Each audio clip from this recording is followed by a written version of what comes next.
सन 1600 के बाद जब अंग्रेजी जहाज पहली बार भारत की धरती पर उतरे तो उनके सामने एक नजारा था जो उन्होंने कभी यूरोप में नहीं देखा था।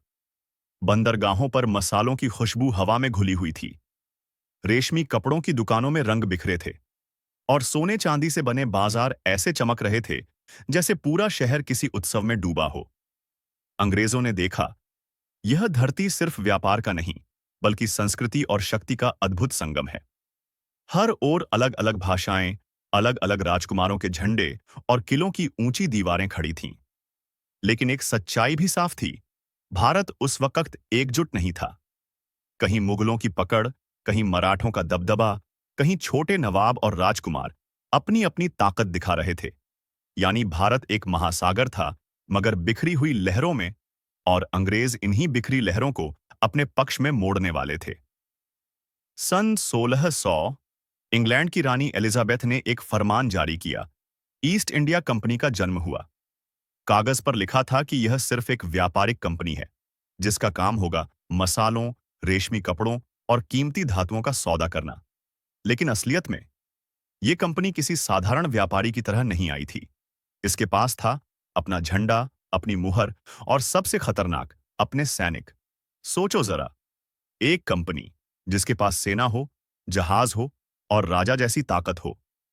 शुरुआत में कंपनी ने भारतीय बंदरगाहों पर छोटे छोटे गोदाम और दफ्तर खोले, लेकिन जल्दी ही ये गोदाम बदल गए किलों में। उन्होंने अपने किले बनवाए, चारों ओर तोपें लगाईं, ताकि व्यापार के साथ साथ सुरक्षा भी उनके हाथों में रहे। धीरे धीरे कंपनी ने भारतीय राजाओं से समझौते करने शुरू किए। किसी नवाब से कहा, हम आपकी रक्षा करेंगे, बदले में हमें व्यापार का हक दो। किसी राजा को लालच दिया, हम आपको हथियार देंगे लेकिन हमें टैक्स वसूलने का अधिकार दो। और यही था पहला बड़ा खेल। एक व्यापारी कंपनी अब सिर्फ व्यापारी नहीं रही, बल्कि उसने राजनीति की बिसात बिछा दी।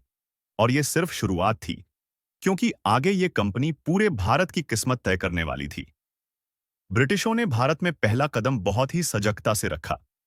सीधे युद्ध छेड़ना उनके लिए आसान नहीं था, क्योंकि सामने खड़े थे बड़े बड़े राजवंश और विशाल सेनाएं।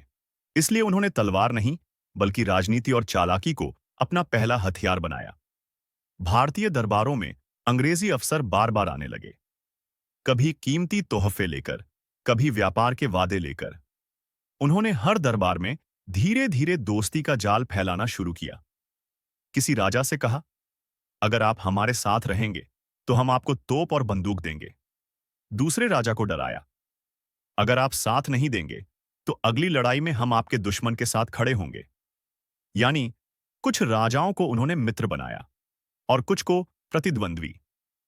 राजाओं के बीच जो पहले ही मतभेद थे, ब्रिटिशों ने उनमें और जर घोल दिया। धीरे धीरे यह चालें एक विशाल जाल में बदल गईं। एक ऐसा जाल जिसे राजा उस वक्त समझ ही नहीं पाए, लेकिन आने वाले समय में यही जाल पूरे भारत को अपनी गिरफ्त में कसने वाला था। लेकिन यह सिर्फ शुरुआत थी।